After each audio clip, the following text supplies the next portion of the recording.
그래서 이제 일을 마무리하면서 어떤 평가를 하느냐, 나에 대한 평가, 이제 우리 구성원들에 대한 평가를 어떻게 하느냐. 물론 뭐 큰 성과를 이룬 그 본부들은 굉장히 자부심도 커졌고 뭐 자신감도 이제 커진 거죠.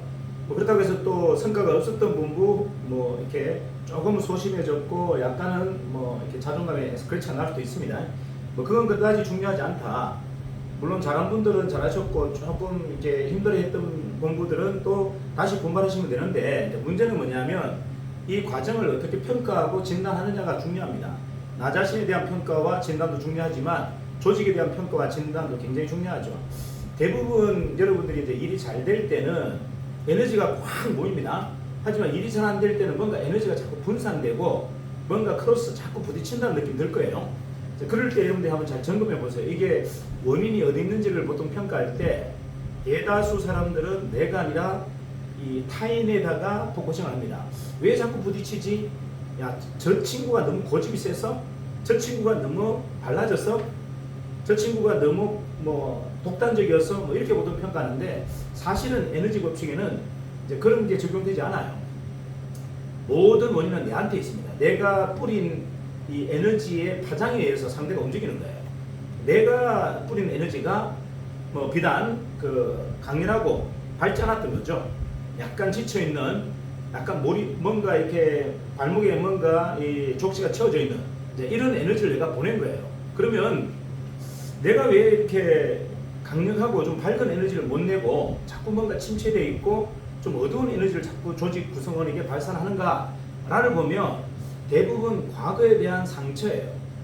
그래서 우리가 이제 개인으로 본다면 그거를 피어시라고 그러고, 조직으로 본다면 과거의 어떤 경험에 대한 걸 잘못 평가해서 일어나는 현상들이다, 이렇게 보시면 좀 맞을 겁니다. 그래서 제가 가장 안타까운 사람들은 피어식에 몰입되어 있는 사람들이에요. 나는 안 돼, 나는 못해, 뭐 누가 그렇게 평가하지도 않는데 스스로가 자기를 비하하고 자기를 너무 낮게 평가하는 이 피어식이 가장 위험한 거고, 조직 안에서도 마찬가지입니다. 조직 안에서도 자꾸 이렇게 성공 사례가 아니라 실패 사례, 안 됐던 사례를 자꾸 여러분들이 이렇게 몰입해요. 생각의 에너지는 안 좋은 쪽으로 흘러가는 게 기본적으로 상식적이에요. 좋은 쪽으로 이 생각의 에너지를 가져가는 것이 굉장히 특별한 겁니다. 내가 하루를 이렇게 딱 시작할 때 어제 있었던 안 좋은 일을 먼저 땡기지 좋은 일을 먼저 생각하지 않아요. 그러니까 안 좋은 일에 계속 여러분들의 생각이나 의식을 자꾸 두게 되면 그걸 제가 이제 상이라고 표현하는데, 안 좋은 쪽의 사건에 자꾸 상을 두게 되면 내 몸에 전부 족쇄가 채워집니다. 아무것도 할 수 없어요. 그래서 여러분들 조금 어렵고 힘들더라도 어제 진단이나 뭐 그저께 진단들을 할 때 안 좋은 쪽 에너지를 썼던 것보단 좋은 쪽 에너지를 썼던 것을 좀 상기하고 그걸 내 토양으로, 내 원천으로 쓰는 것이 굉장히 중요합니다. 그래서 제가 이제 매일 이렇게 제가 묵상하는 것 중에 하나가 뭐 제가 늘 그랬잖아요. 과거로부터 이별이다. 어제 내가 주장했던 그런 엄청난 논리들, 엄청난 확신들, 이걸 저거 다 치워버리겠다. 리셋 다 치워버리고 새롭게 탄생하는, 오늘 새로운 어린아이로 탄생하는 모습으로 제가 항상 기도한다고 했죠. 그 이유가 뭐냐면 과거로부터의 어떤 단절이 굉장히 중요합니다. 물론 좋은 것도 수용해야 되겠지만 대부분 여러분들 과거의 추억들은 좋은 쪽보다는 안 좋은 쪽이 훨씬 더 많아요. 내 발목에 족쇄를 채우는 이런 사건들이 훨씬 더 많습니다.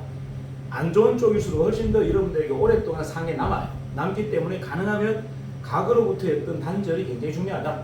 그러니까 이제 클리닉이죠. 내 마음에, 내 의식에 있는 잔상들 중에 안 좋은 것들을 가능하면 빨리 밀어내고 새로운 나로 한번 재점검하는 것. 이게 사실은 우리 지금 조직 구성의 리더들 또는 구성원들이 해야 될 일 중에 가장 중요한 일이다. 누군가는 에너자이저처럼 막 에너지가 끝도 없이 나옵니다. 그 이유는 뭐다? 과거에 대한 어떤 캐캐묵은 고정관념이나 상이 없는 거예요. 과거에 내가 실패했던 경험, 누군가부터 뭐 싸우고 감정적인 노름에 몰입되지 않는 거죠. 여러분들 감정적으로 자유롭다는 것은요, 이미 성공한 겁니다. 자기 완성이라고 할 때 보통 우리가 가장 먼저 얘기하는 게 감정으로부터 나오는 거예요. 감정으로부터 나오면 여러분들 이미 자기 완성이 된 거예요. 그래서 제가 이제 동양사상의 마지막 끝 마무리가 묵억이라 했잖아요. 묵억. 어느 극단. 대부분 사람들은 자꾸 극을 좋아해요. 왜? 극으로 재단하는 것이 세상이 편하거든요. 자, 있고 없고가 좋고 나쁘고 좋고가 좋지 이것도 저것도 아닌 것을 좋아하는 사람 아무도 없습니다. 왜? 아무것도 아니면 내가 굉장히 혼란스럽거든요. 자, 양쪽 어느 쪽이든 들어가야지. 좌파든 우파든 들어가야지. 중간에 딱 서 있으면 뭔가 엉뚱해. 내가 좀 이상하다고 생각합니다. 근데 사실은 중간에 있는 게 가장 안정적인 겁니다. 자, 우리는 보통 보면 우리의 사고는 어떻게 돼 있다? 어느 쪽으로 무리가 많은 쪽으로 편중되는 걸 좋아합니다. 자, 100명 중에 90명이 가는 곳에 가 있죠. 근데 내가 왜 갔는지도 몰라요. 그냥 남들이 가 있으니까 가 있는 거죠. 10명이 서 있는데 가면 뭔가 이상해. 뭔가 사회에 이단을 갖고 사회에 정한 것 같아. 자, 이렇기 때문에 우리는 사람들이 무리가 많이 모여있는 곳에 계속 가게 돼 있어요. 자, 그런데 중요한 건 뭐다? 거기에 내 선택과 내 판단은 없습니다. 그냥 사람들을 따라가는 겁니다. 자, 이거는 너무나 바보 같은 행동인 거죠. 99명이 가고 1명이 안 간다 하더라도 나는 그쪽을 할 수 있어야 된다는 거죠. 왜? 나는 특별한 사람이거든요. 나는 보통 사람이 아니에요. 나는 전 인류 60억 중에 1명입니다. 근데 내가 왜 무리를 따라 계속 다니죠? 무리를 따라 다니는 이유는 과거의 잔상입니다. 왜? 그렇게 했으니까 편했거든. 그렇게 사니까 편했고, 그렇게 사니까 무난했다는 얘기죠. 자, 이제 앞으로의 세상은 그러한 형태로 판단하거나 그러한 선택은 굉장히 위험합니다. 자, 지금 보십시오. 옛날처럼 이론적으로 잘 세상이 돌아가나요? 전혀 이론과 다른 혁신적인 세상이 펼쳐지고 있습니다. 한 사람 한 사람의 아이디어가 다양하게 존중되는 사회고 그들의 개성들이 다 인정되는 사회. 이게 지금 현재의 사회인데 우리는 자꾸 무리 지어서 무리들이 좋아했던 생각들에 계속 잔상이 남아있어요. 이거로부터의 이별이 굉장히 중요하다. 과거의 어떤 무리로 움직였던 이러한 것들이 결국은 우리는 관념이라고 그러죠. 자, 그러면 관습이 되고 관념이 자여져요. 그리고 관습에서 벗어나는 것을 위험하다고 보고 관념에서 벗어나는 것을 굉장히 불안하게 생각합니다. 그러면 그 마음은 우리는 이미 혁신가로서의 마음이 다 없어졌다는 얘기죠. 혁신가는 그런 관념과 관습에 사로잡혀 있지 않다. 그 다음 더 중요한 건 감정 노름에 놀아나지 않는다가 혁신가예요. 어떤 상으로도 세상을 바라보지 않고 나를 어떠한 상으로 규정하지도 않아요. 나는 어떠한 상태든 변할 수 있고 나는 어떠한 상태도 성장할 수 있다라고 규정 짓는 것이 혁신가입니다. 세상의 룰에 따르지 않는 것을 우리는 혁신가라고 하죠. 지금 우리 사회가 요구하는 것은 혁신가를 요구하죠. 왜? 세상의 판을 뒤집을 사람. 세상의 룰대로 살아서 우리가 이룰 수 있는 결과는 하나도 없습니다. 지금 일어나는 모든 가정들을 보시게 되면 세상의 판을 뒤집고 거기서 뭔가 영웅들이 나타나죠. 그 이유는 뭐다? 그게 혁신가이기 때문에 그래요. 세상은 끊임없이 혁신가를 요구하고 있다. 자, 과연 그러면 나는 혁신가인가? 나는 과거의 감정에 놀아나고 있는가? 라고 봤을 때 과거의 감정에 놀아나고 있다면 그건 가장 위험한 상태예요. 그래서 제가 요즘 유능하게 일을 잘하시는 분을 막 혼내는 경우가 있어요. 그죠? 본부장 한 분을 제가 막 혼냅니다. 요즘 계속 혼내는 이유가 일을 너무 잘해요. 너무 풋백하게 열정적으로 잘합니다. 하지만 문제가 뭐냐? 과거의 감정이 계속 몰입돼 있어요. 과거의 감정에 계속 걸려 있어요. 이러면 미래로 단 한 발짝도 갈 수 없습니다. 여러분들 잘 정리하세요. 내가 감정의 고리에 이렇게 얽혀 있다는 얘기는 뭔가 불편하다는 얘기예요. 와도 불편하고 내 팀원들하고 미팅해도 불편하고 옆에 있는 동료 본부장하고 미팅해도 불편하고 본사의 최승인 대표를 만나도 불편하고 다 불편합니다. 이건 뭐다? 내가 감정에 지금 놀아나고 있다. 감정은 실체가 아닙니다. 감정은 허상이에요. 허상에 지금 내가 몰입되어 있고 자꾸 놀아나고 있다. 여러분들의 에너지를 100% 쓰고 싶으면 감정에서부터 자유로워야 돼요. 감정에서 자유로운 것은 바로 에너지를 존중하는 겁니다. 자, 지금까지는 내가 마음이라고 착각했던 감정에 집중했다면 이제는 마음이 아니라 뭐다? 에너지를 한번 존중해 보세요. 에너지. 에너지 세상에는 기대와 의지가 없습니다. 여러분 왜 자꾸 상처를 입는지 아세요? 왜 상처를 갖고 있죠? 기대하고 의지하기 때문에 상처를 입는 거예요. 우리 자식하고 왜 싸웁니까? 자식이 잘 될 거라고 내가 기대하고 있잖아요. 자식이 공부 잘할 거라고 기대하고 있단 말이에요. 그 기대치에 못 미치니까 자꾸 우리는 다툼이 일어나는 거예요. 왜 기대하고 의지하죠? 그는 독립된 개체인데 잘할 수도 있고 못할 수도 있어요. 변할 수도 있고 성장할 수도 있고 성장 못할 수도 있어요. 그냥 그 사람은 그냥 초자연이 독립된 개체란 말이에요. 내가 뭔가를 할 수 있는 사람이 아닙니다. 물론 기대해 주는 마음이야 뭐 거룩하고 고마운 일이죠. 하지만 그 기대로 사람이 변화되지는 않죠. 자, 잘 보세요. 감정은 마음으로 자꾸 뭔가 사람을 묶으려고 하면 거기에는 기대와 의지가 있어요. 하지만 에너지로만 딱 보면은요, 기대와 의지가 사라집니다. 그리고 뭐만 본다? 상호 보완, 상호 협력만 생각할 뿐이죠. 자, 이거죠. 상대가 잘 안 되는 이유는 내가 잘 못 도와줘서 그래요.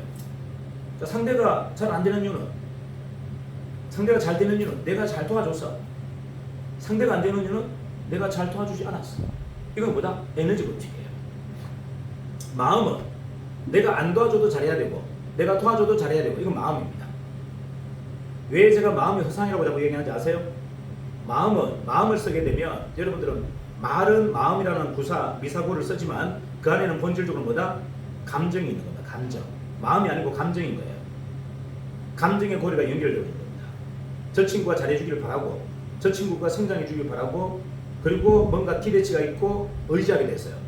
저 사람이 어떤 역할을 해주기를 바라고 이런 마음이라고 이름을 포장하는 그 감정이 여러분을 계속 힘들게 합니다. 하지만 상대를 에너지로만 딱 보면 어떻게 보인다? 에너지가 약하다. 내가 더 비춰주면 돼요. 에너지가 밝다. 그러면 내가 쓰면 됩니다. 에너지가 약하다. 내가 내 밝은 빛으로 비춰주면 돼요. 상호 보완에 에너지는 상호 보완입니다. 하지만 감정은 상호 보완이 아니에요. 일방적이에요. 양쪽 다 일방적입니다. 마음은 서로 다르잖아요. 감정은 서로 다르죠. 그러니까 충돌하는 거예요. 왜? 한쪽에서 한쪽을 기대하고 한쪽에서 한쪽을 의지하고 이러니까 계속 충돌이 나는 겁니다. 여러분들이 표현하는 그 마음이라고 포장하는 그 감정은요, 상처와 끊임없는 갈등만 조장할 뿐이지 아무런 도움이 되지 않아요. 자, 여러분이 포장했던 그 마음이라는 거, 감정이라는 걸 이제 에너지로 한번 옮겨보세요. 에너지. 자, 사람을 볼 때 에너지가 참 밝은 분이네. 야, 저분을 내하고 꼭 같이 일을 해봐야 되겠다. 자, 에너지가 좀 약해. 내가 풍성한 에너지를 그분에게 좀 줘야 되겠네. 에너지가 밝으면 내가 그 밑에 가서 숨어 있으면 돼요. 왜? 더 밝아질 거니까. 자, 에너지가 약해. 내 밑으로 들어와라. 내가 에너지를 좀 밝혀줄게. 이게 다예요. 이게 뭐다? 상호보완이에요. 상호보완. 에너지에서는 오로지 에너지 세상은 상호보완만 있다. 갈등이 있을 수가 없죠. 왜? 기대치가 없는데, 의지를 하지 않는데 무슨 갈등이 있어요? 그냥 에너지를 부족하면 주고 에너지가 넘치면 받아먹고 에너지가 서로가 상호 보완하다 보면 뭐가 일어나죠? 공명현상이 일어납니다. 에너지가 서로가 딱 상호 보완하면 공명현상이 일어나고 동종욕부에서 수백 배 에너지는 커져버립니다. 우리가 지금 배웠잖아요. 양자에서 뭘 배웠습니까? 양자 중첩, 양자 얽힘, 양자 상대성, 양자 상부성. 이게 다 뭐죠? 이게 뭐죠? 같은 에너지가 융합되면 공명이 일어나고 같은 에너지가 융합되면 동종욕부에서 수백 배가 커진다는 이야기예요. 정확하게 표현한다면 최근석 본부장하고 저하고는 1대1입니다. 2개밖에 안 돼요. 우리들과 손을 잡으면 100이라는 에너지를 만들어버린다는 얘기예요. 100명이 운집해서 이뤄내는 결과처럼 만들어낸다. 이게 에너지 세상입니다. 자, 여러분들이 이제 좀 정리하셔야 될 것은 이제 더 이상 감정의 노예가 돼서는 안 된다. 여러분이 그 포장하는 그 감정은 정확하게 말하면 뭐다? 여러분이 마음이라고 포장하는 그 감정은 그거는 마음이 아니에요. 감정인 겁니다. 갈등의 원인이 되고 끊임없는 분쟁의 원인이 되는 감정일 뿐이에요. 마음을 속으로 주고받고 이제 그 세상은 3차원 세상에서 일컫는 이야기고 이제는 뭐다? 미래 세계인 여러분 우리가 4차원, 5차원의 세계에서는 에너지만 존재할 뿐이다.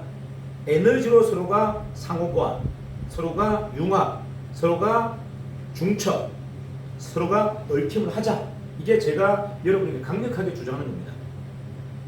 자, 사람이 명확하고 에너지가 이렇게 소실이 없으면요, 사람은 굉장히 명확해집니다. 그리고 굉장히 빨라져요. 군더더기가 없어지죠. 행동도 빠르고 에너지 파장도 굉장히 큽니다. 하지만 감정에 얽혀버리면요, 여러분들 에너지를 단 1도 못 씁니다. 여러분이 갖고 있는 그 고유의 엄청난 밝은 에너지를 단 1도 발현할 수 없다가 현실이에요. 자, 우리가 에너지 세상에 들어가지 않았고 에너지 버스에 탑승하지 않았다면 우리는 원래대로 사는 겁니다. 감정에 놀아나고 마음이라는 거 포장해서 감정으로 얽혀서 서로가 막 분쟁이 일어나고 싸움이 일어나고 갈등이 일어나고 해도 됩니다. 하지만 우리는 모든 게 이미 에너지 버스에 다 탑승을 해버렸어요. 자, 회사도 에너지고 상품도 에너지고 나도 에너지고 우리 구성원도 에너지인데 내가 왜 자꾸 감정을 쓰고 내 마음이라고 포장한 감정을 자꾸 쓰려고 합니까?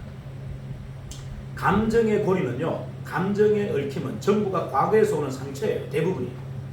자, 여러분들이 이야기하는 그 감정이라는 것은 대부분 과거에서 오는 상처일 뿐이지 좋은 에너지가 아니다. 그래서 제가 감정을 쓰지 말라고 하는 겁니다. 감정은 에너지 공급으로 봤을 때는 그거는 좋은 게 아니고 안 좋은 거예요. 근데 여러분들 그 감정을 자꾸 마음이라고 포장합니다. 마음이 좋은 사람. 마음이 좋은 사람이 아니고요. 감정이 거치는 사람이에요.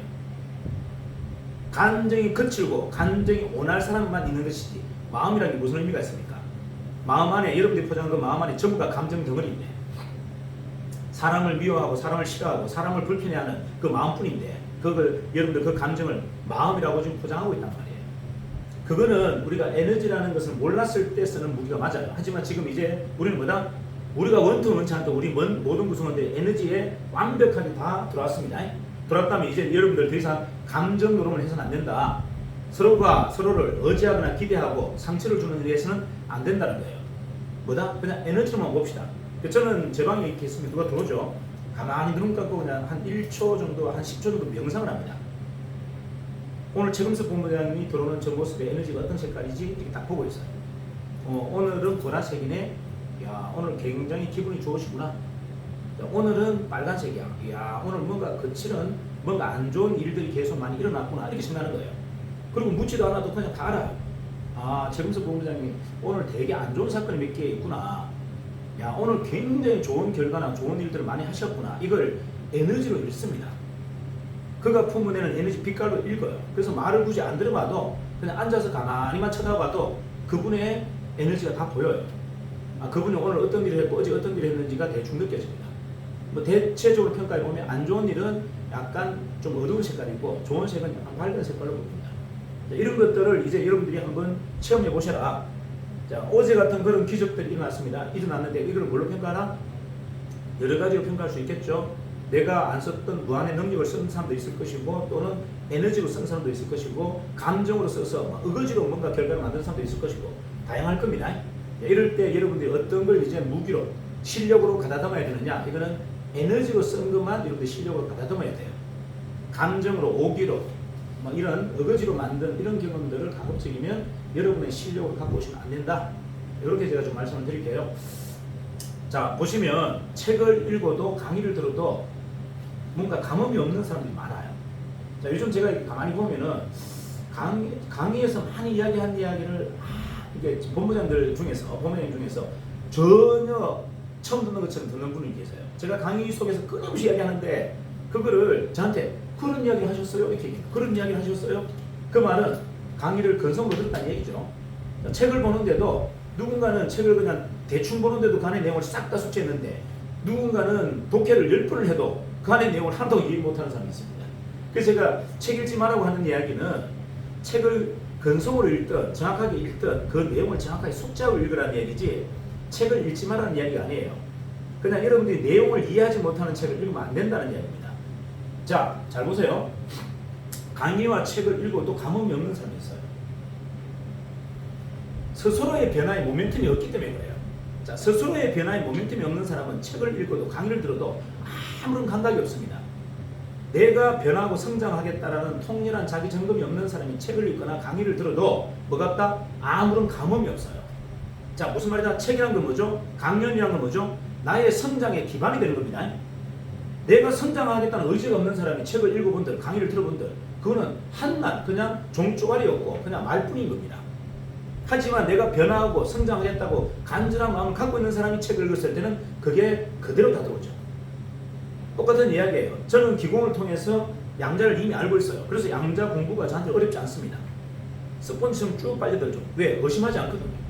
상보성 원리, 얽힘, 불확정성 원리 이런 건 저는 이미 다 알고 있는 내용들이라 그냥 여과없이 100% 신뢰하고 다 들어버리니까 제게 돼버리는 거죠. 자, 보세요. 영업을 좀 잘하고 싶고 조직관리 잘하고 싶고 근데 내가 아무리 마음속으로 묵상한다고 되나요? 자, 이도경 본부장은 영업을 잘하고 조직관리를 잘하고 싶어서 안정인 본부장님을 가방보찌 하면서 따라다녔어요. 자, 그리고 본인은 엄청난 변화가 일어나고 있습니다. 옛날에 저한테 했던 말투와 지금 이도경 본부장이 저한테 하는 말투가 달라요. 정확하게 표현한다면 말투가 다른 게 아니고 에너지가 달라요. 예전에 저한테 이야기를 막 쏟아볼 때는 감정을 막 쏟아붓습니다. 자기 감정을 쏟아. 요즘은 자기 감정이 없어요. 그냥 에너지를 저한테 보여줄 뿐이에요. 이게 다르다는 거죠. 자, 책에서 답이 있는 것이 아니고 강연에서 답이 있는 것이 아니고 모든 답은 내 안에 있다. 내가 빗장을 풀고 내가 변하려고 하고 성장하려고 할 때만 그게 내게 되는 겁니다. 지금 가장 고무적으로 변하고 있는 분은 부산 우리 총괄본부의 이도경 본부장하고 박성규 본부장이에요. 자, 두 분이 가장 크게 변하고 있습니다. 이유가 뭐다? 저렇게 우리 박성규 본부장이 좀 빗대서 얘기할게요. 옛날에 얼마나 고지식하고 꼰대인지 아세요? 말이 1도 안 통합니다. 뭐 이야기해도 무슨 말인지 말이 안 통해요. 그러니까 말을 들으려고 안 하는 거죠. 정확하게 표현한다면 말을 들으시려고 안 하는 게 아니에요. 말을 아예 안 들어요. 최승희 대표가 이야기하든 최금석 본부장이 이야기하든 부대표가 얘기하든 말을 아예 안 들으세요. 그냥 자기 생각이 꽉 차 계신 거죠. 뭐 종교, 정치, 사회 경험으로 워낙에 많은 경험을 갖고 있는 분이라 뭐 굳이 어설픈 최승희한테 아이고 김태숙 아이고 저 최금석 너희들이 뭘 안다고 뭐 이런 생각이시겠죠 당연히. 그러니까 자기 생각이 꽉 하니까 단 1도 안 들어가. 그러니까 단지 본인은 편했는데 우리는 불편해. 저는 박성규 본부장님 만나면 불편해. 말이 하나도 안 통하거든요. 에너지가 하나도 안 들어가거든. 아마 김태수 부대표도 그랬을 거고 우리 최금석 본부장도 그랬을 겁니다. 근데 요즘은 저는 되게 편해요. 지금 우리 박성규 본부장하고 이야기하면 너무 편해요. 또 어린아이 같으세요. 그냥 스펀지 같아요. 뭐든 배우려고 하시고 뭐든 성장하려고 하고 뭐든 자기 걸로 만들려고 하세요. 그래서 이걸 전달하려고 하는 저나 김태수 부대표나 우리 최금석 본부장이 너무 편하고 너무 즐거운 거예요. 그래서 자꾸 만나서 이야기하고 싶고 뭔가 호흡하고 싶은 거예요. 자, 이게 바로 변화의 시작인 겁니다. 자, 그래서 여러분들 잘 보세요. 뭐 지금 현재 박성규 본부장님만 그런 게 아니고 이도경 본부장도 똑같아요. 이도경 본부장은 진짜 어디 목석에 던지는 말 같아. 제가 만나고 한숨 이야기하면 완전 목석 같아. 말이 단 1도 안 통합니다. 자기 감정을 꽉 채워서 막 그걸 막 쏟아냅니다. 막 평가하고 막 남들 평가하고 막 이렇게 자기 이야기를 하나도 안 하고. 아니 저 만나서 자기 이야기를 한 번도 들어본 적이 없어요. 자기 이야기 하는 게 전부 남의 평가에 대한 얘기만 막 쏟아냅니다. 가만히 생각해요. 제가 할 이야기 없죠. 남에 대해서 막 끊임없이 자기가 옳다고 막 평가하는 거에 대해서 제가 던질 말이 없잖아요. 알아서 그렇게 하세요. 뭐 그렇게 좋습니다. 당신 생각이 맞다. 했는데 최근의 태도는 뭐다? 뭔가 배우려고 합니다. 뭔가를 수용하려고 하죠. 그것은 뭐다? 변화를 인식했다는 겁니다. 내가 변화하고 내가 성장해야 된다는 것을 인식했고 그 변화와 성장은 철저한 자기 반성과 자기 점검으로부터 일어난다는 걸 이미 인정한 거예요. 그래서 많은 사람들이 도와주려고 하고 많은 또 밑에 있는 팀들이 유능한 팀들이 금방 모이는 겁니다. 지금 어마어마한 조직들이 지금 이도경 본부장 쪽에 모이잖아요. 이게 뭔지를 여러분들 한번 잘 보세요. 그래서 제가 그냥 근성으로 책을 읽지 말고 근성으로 강의를 듣지 말라고 하는 거예요. 내가 변화에 대한 모멘텀이 없는 상태에서 들어봤자 말짱 도는 법입니다. 아무것도 없습니다. 하지만 내가 변화하려고 하는 마음에서 들으면요, 이건 여러분들 천군만마가 되고 여러분의 완벽한 무기가 된다. 자, 그 말은 어떤 평가를 할 때 그 사건만 평가하지 말고 그 사람들만 평가하지 말고 나를 먼저 평가하고 나의 빗장을 열고 그 사건을 보라는 얘기예요. 그러면 이거는 내 실력이 되지만 나의 빗장을 끌어잠그고 보면 그거는 나하고는 아무런 관계없는 사건이 되어버립니다. 자, 이제는 우리가 뭘 해야 된다? 내가 변화의 모멘텀, 성장의 모멘텀을 갖고 상대와 대화하고 사건을 봐야 됩니다. 그래야 이게 전부 여러분 실력으로 다 무장된다. 나의 빗장을 끌어잠그고, 자, 제가 지금 지방을 돌면 굉장히 불편한 본부장이 몇 분 계세요. 여전히 똑같아요. 1년이 지나도 2년 지나도 불편합니다. 불편하다는 얘기는 뭐죠? 목석이라는 얘기입니다. 목석. 하나도 변화에 대한 동기와 계기를 갖고 있지 않다는 얘기예요. 변화에 대한 동기와 계기가 없는 사람한테 제가 줄 게 없어요. 드릴 게 없어요. 그냥 벽에다가 이야기하는 거와 똑같습니다. 그래서 제가 이야기를 별로 안 하고 그냥 와버리는 거예요. 여러분들 잘 축제하세요. 제가 별로 이야기 안 하고 그냥 와버리는 경우는 대화가 안 되기 때문에 그냥 오는 겁니다. 대화가 안 되는 사람하고 붙들어 놓고 이야기를 해본들 뭐합니까? 대화가 들을 생각이 없는데, 자기 마음을 변할 생각이 없고 자기 빗장을 열 생각이 없고 자기가 변하겠다는 생각을 1도 갖고 있지 않은 사람하고 대표이사가 만나서 무슨 이야기를 합니까? 제가 하는 이야기가 지시로 들릴 텐데, 제가 하는 이야기가 지시, 명령으로 들릴 텐데 그분에게 지시와 명령을 제가 왜 하냐고요. 변화와 성장을 하려고 하는 사람에게 제가 던질 메시지는 너무 많습니다. 하지만 내가 스스로가 나를 점검하지 않고 변하려고 하지 않은 사람에게는 들을 게 하나도 없는 겁니다. 그래서 여러분들 주위에 많은 사람이 나와서 그냥 작은 이야기하기 싫어한다. 이 말은 무슨 말이다? 내가 지금 변하려고 하지 않는다는 겁니다. 내가 변하려고 하지 않는 사람 주위에는 아무도 가지 않아요. 아무도 거기에서 다정하게 이야기하고 싶어 하지 않는다. 이걸 여러분들 정확하게 직시하셔야 됩니다. 자, 일단 우리가 너무 좋은 결과를 만들었잖아요. 자, 이게 만든 것을 남의 사건으로 아니면 뭐 그냥 구름에 그냥 날아가는 사건으로 보지 마시고 나의 실력으로 여러분들 전부 정비를 하셔야 돼요. 나의 실력으로 정비할 때는 나의 빗장을 열고 내가 변하겠다, 내가 성장하겠다라는 기본적인 자세 안에서 점검할 때 그게 나의 실력이 된다. 자, 스스로에 대한 변화와 성장에 대한 간절함이 없으면요 세상 모든 사건은 허상입니다. 다시 얘기할게요. 스스로가 변화하고 성장하겠다는 간절한 에너지가 없으면 세상 모든 사건은 허상이에요. 그건 다 가짜인 겁니다. 내가 변하려고 하고 성장하려고 하는 그 간절함이 있을 때 그 모든 사건이 나에게 무기로 장착됩니다. 자, 이제 여러분들 오늘은 뭐 물론 7월을 준비하는 마음이고 뭐 굉장히 중요한 날이지만 일단은 우리 어제까지 했던 전체적인 여러분들의 결과에 대해서 한번 냉정하게 평가하고 점검할 시간인데 이때 나에게 도움이 될 만한 생각들을 하자는 거예요. 나의 마음의 문을 빗장을 열고 그리고 내가 변화와 성장을 하겠다라고 전제를 해놓고 여러분들 평가를 하시면요 이게 전부가 내 실력으로 그대로 안착됩니다. 하지만 나는 변화에 대해서 단 1도 모멘텀이 없는데 과거를 100번 재단하든 평가하든 그거는 여러분에게 단 1도 도움되지 않아요. 전부 허상입니다. 오히려 여러분들은 더 힘들어질 겁니다. 자, 일단 오늘만큼은 여러분들 나 개인에게 변화와 성장에 대한 간절함이 얼마큼 큰가 한 번 더 여러분에게 주문해 보시고요. 자, 그런 마음이 섰을 때 진지하게 6월달에 대한 평가를 한번 해보셨으면 좋겠다. 자, 그리고 그게 여러분들의 진짜 복음이 되어서 7월달에 멋진 또 결과를 만들 수 있는 여러분들의 양날개가 되었으면 좋겠다 라는 말씀으로 오늘 전체적인 미팅 마치도록 하겠습니다. 오늘은 그 쉬는 날이라 구원을 생략하겠습니다. 자, 고생하셨습니다.